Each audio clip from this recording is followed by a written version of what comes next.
Greetings, programs. This is Wretch, and welcome back to Judge Dredd, Countdown Sector 106.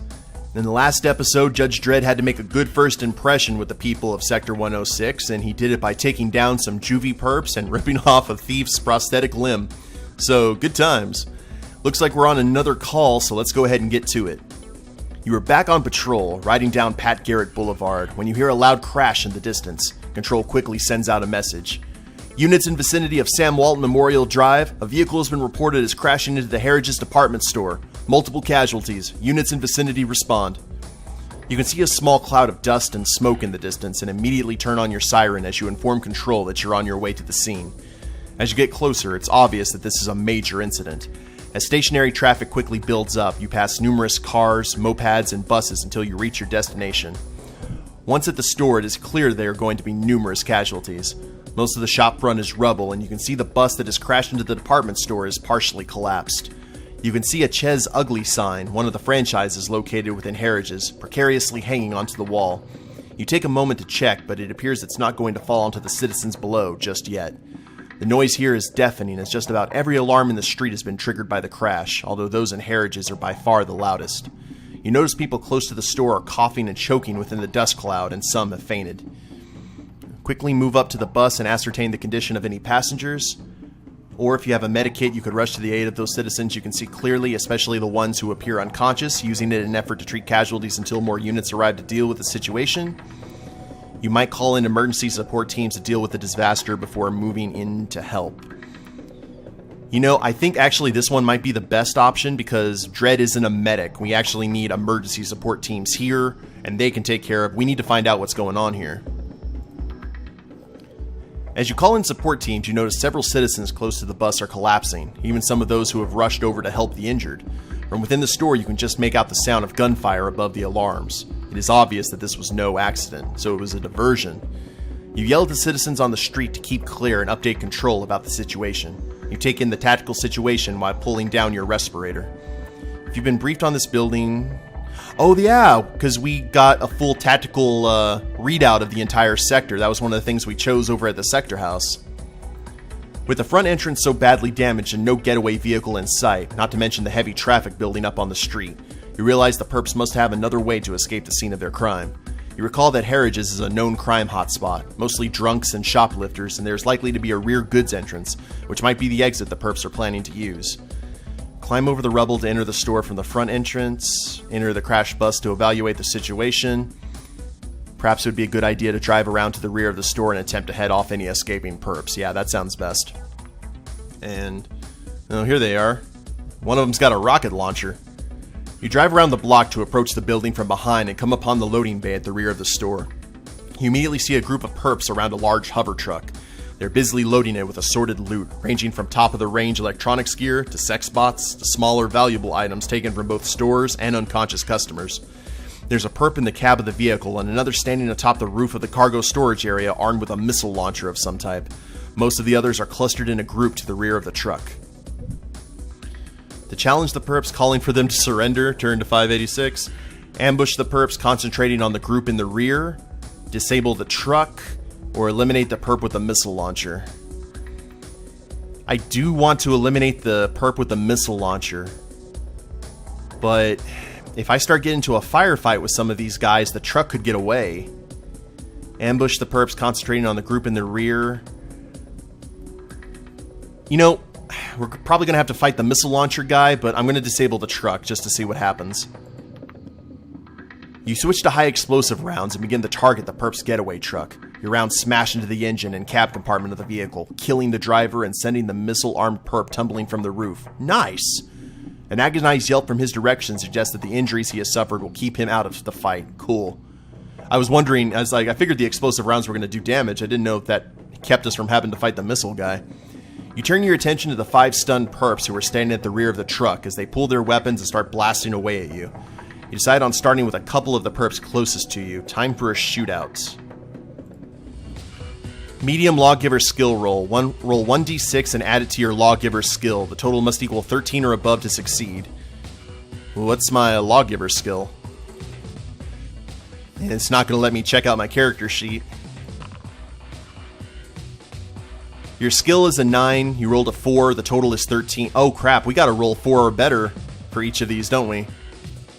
Punks had a death wish. I guess we won.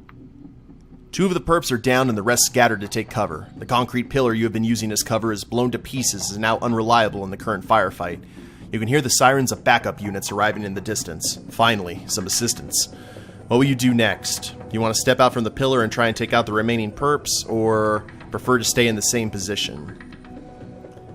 And we do have backup coming, but I don't want to stay in the same position because it said it's blown to pieces and is unreliable in the current firefight.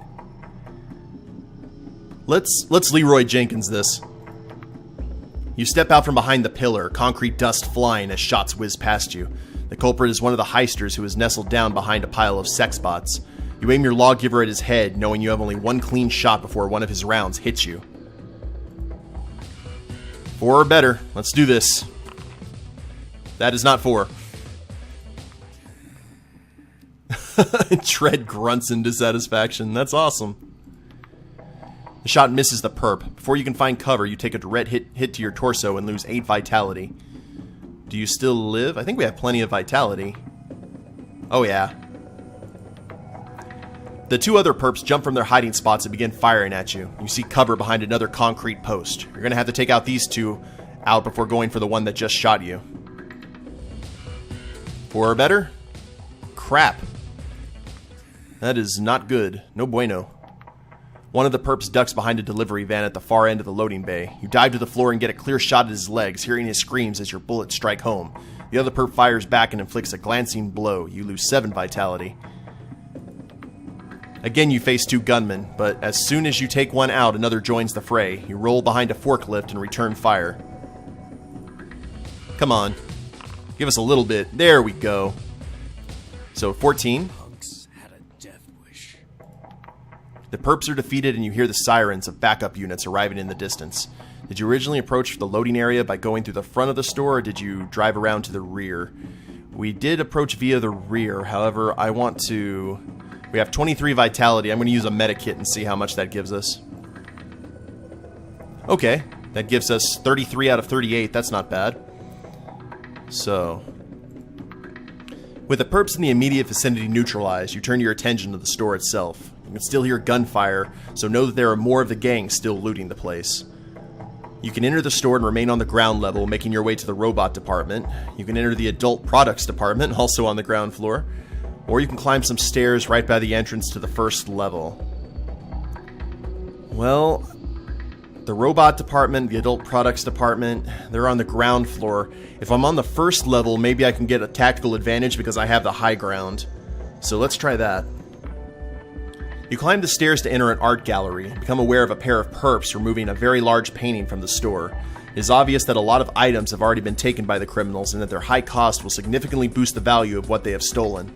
The 2 perps are unaware of your presence as the picture they are carrying is between them and you. Open fire at the perps, shooting through the picture and taking them completely by surprise. Call on the perps to surrender while they are otherwise engaged. Or sneak ahead of the perps and halt their progress, attempting to arrest them from a position of strength. Well, I think Dredd normally wouldn't give a crap about the painting, but let's try and do this first. Let's try and be sneaky. You try and sneak ahead of the perps, your movement blocked by the large bulk of the picture. In order to do this as silently as possible, you need to make a fitness check. Well, first off, let's see what our fitness is. Fitness is 9. Test your fitness. Roll under your fitness skill using 2d6 to succeed. Oh, okay. Yay! Low rolls has helped us here. No problem. Suddenly stepping around the picture's front edge, you put the perp in front out of action with a sharp blow to the side of his head. You raise your lawgiver at the second robber and he immediately raises his hand, sending the priceless picture crashing to the ground. You quickly cuff both of your prisoners and check there is no one else in the immediate area. Ignoring the escalator to the upper levels of the store, you move to further investigate this floor. So we've got toy department, silversmith, the jewelers, and a store restaurant. I think either the silversmith or the jewelers. Let's try the silversmith. It is clear this area was another one targeted by the thieves, as most of the fine items on display appear to have been removed. Moving carefully through the smashed glass displays, you find no perps hiding out here. Ahead from the menagerie, you can hear the sound of movement. It appears there is at least one more perp straight ahead. The menagerie is an area where the perps do not seem to have spent much time. Here, citizens can buy all sorts of creatures, from alien fluffums to cursed earth dog vultures, to small dinosaurs to the truly bizarre, such as goldfish. All these creatures are strictly controlled and heavily taxed, but caring for them and their disposal is too troublesome for these perps, apparently, as the holding pens still contain their inhabitants. This is a good thing, as several of the more dangerous specimens could pose a real threat to the safety of the citizens and yourself. You hear a noise to your right and turn around, noticing a perp partially concealed by a destroyed robot behind one of the control booths. "You rat dread," the perp calls out. "That was my brother you killed back there. I'm gonna make you pay for that. This is for you, bro." Okay, aim a shot at the perp. Come on. 4 or better. I'll take it. Your skill is a 9, you rolled a 4. Punks had a death wish. Holy crap. Your bullets slam into his torso. Their impact causes his body to spin through the air before he falls to the ground, quite dead. It is then you realize that one of the creatures has been released, a bipedal feathered dinosaur. The creature leaps at your face, knocking your Lawmaster from your hand and setting it careening across the floor. You grab the dinosaur by its throat and attempt to kill it with your boot knife. The melee intensifies as the dinosaur snaps its jaws within inches of your face.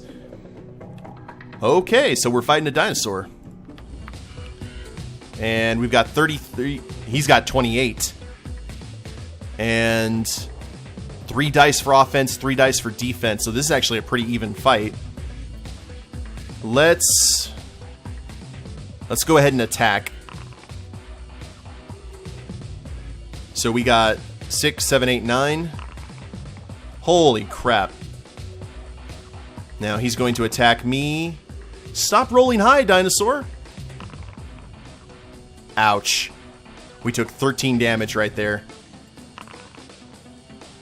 There's 12. Alright, that's better.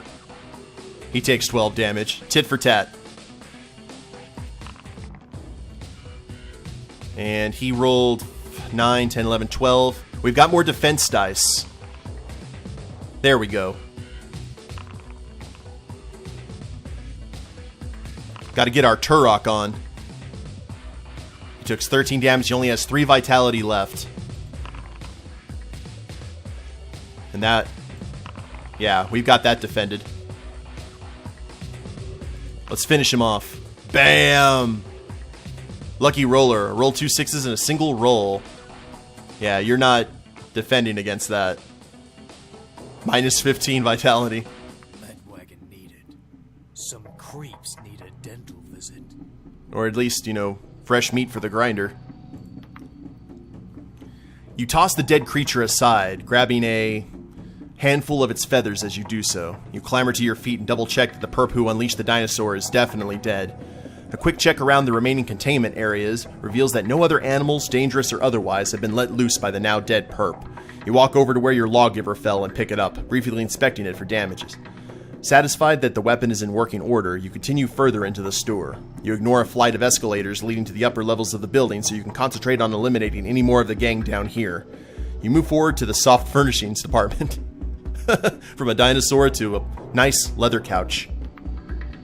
You move forward carefully, gun drawn in front of you. The home furnishings department slowly comes into view, with items as diverse as beanbags, cushions, throws, pots, pans, porcelain, and cutlery. It is not somewhere you would expect to find many perps. But out of the corner of your eye, you catch a movement. An ambush. 2 perps hiding behind various goods open fire at you mere seconds after you spot them, their bullets whizzing over your head. You must engage them in a gunfight, but how do you want to approach this? Do you want to try and take out both of these perps out, or make it easier and take down one cleanly to start with? Let's try and take out one cleanly. Your enemies are in a superior position, and you feel you need to eliminate at least one of them before you can move further forward. You take aim at the perp to the left as he tries to hide behind a futon. Gunfight, easy mode. Must equal a 12 or above to succeed. So, okay, this is a little bit better. I need to roll a 3 or better. Yay! The futon offers no resistance as your bullets go through the both of it and the perp, using it as cover. The other gunman sees his companion fall and recklessly stands up to gain a better firing position. You manage to get a round off, causing his aim to be slightly thrown off, although his first shot still grazes your side as it continues to blast away. You lose 4 vitality. Where are we at right now? We're at 16. I do still live, though. You're now aware of this is where the last perp is hiding, and you continue to exchange fire, having to reload your lawgiver as you do so. So this is another easy roll. And that's a dead perp. No problem. You move quickly but carefully through the giant shirt, suit, trouser, jacket, and knee pad displays for the discerning fatty, passing the unconscious forms of customers as you do so. You note the fatty customers of Harridge's are not the behemoths you can find elsewhere, and most do not even need belly wheels. However, this distinction is probably lost on one customer who you find dead, crushed beneath the snoring body of a very fat man. This is the camp of Dredd. The store continues to the rear, but there are ways up and down as well. You ignore the way up. Clearing this level seems more important. The bank vault in the basement, however, may be a major target for these perps. We go down the escalator to the Harridge's Bank situated in the basement. If you enter the Chez Ugly franchise, ahead and to your left, investigate the crash site. Enter a face change parlor ahead and to your right. Let's go ahead and check out the bank. That's probably the eyes on the prize that they had. You move down into the secure area of the store where the bank and its bullion are to be found. Unconscious customers are lying on the floor and robotic staff are standing around, with a few trying to treat the casualties. A robot labeled Call Me Quentin addresses you directly. Judge, we have called for medical assistance. Some of our customers have collapsed. The robot states the obvious, but it's clear that the perps have not been this way since the bank itself has not been looted. With the bank and vault being in the basement and many other valuables to steal, it's clear the perps did not want to risk being trapped below ground level. A quick check proves this to be the case, and you quickly bound back up the escalators to the main shop. Okay, that's interesting. So the Chez Ugly franchise... Let's try the face change parlor. You move into the face change parlor. The robotic staff appear to have been destroyed in a sustained burst of gunfire, while their customers lie slumped in their chairs. Looking around, it's obvious there is little of interest here for you or the perps, although you note that the handbags and wallets of the patrons appear to be missing. You quickly move through the area and outside into the street. Judges are appearing at both ends of the street, rushing to your position. Quickly assessing the situation, they move into Harridge's to mop up any surviving heisters and to aid the stricken citizens within. As the situation calms down, citizens are treated for the gas and captured perps are led away in catch wagons. Dozens of citizens have died, however, due to the gas. You are approached by Med Judge Sarkowski. Let me see that. You've taken a bit of a beating, Dredd, Sarkowski says, appraising you. But noticing your expression, he quickly adds, nowhere near the beating you handed out, though. Let's see what I can do about your injuries. That gas, well, it's nasty stuff, similar to stum, but not much, much deadlier. It looks as if it's based on an old gas the Sovs used early last century with an accelerator agent added. 20% fatality rate. Typical Sov garbage. Sarkowski goes on for a while as you treat your injuries. You gain up to 20 vitality. So... Nice, we're almost full up. Did you upgrade your lawgiver earlier in the sector house? Yes, we did. With the heisters all dealt with, you are ready to resume your patrol. The techs have been busy during the cleanup process, ensuring all your equipment is in full working order. Your lawgiver has taken some damage while you cleared the store. It looks like it could be a minor glancing blow from a bullet, but you cannot remember where the damage could have happened. You're given a replacement gun anyway with ammunition, ensuring you have a full allotment. It is soon evident that the massive influx of Justice Department personnel has had an impact on the immediate vicinity.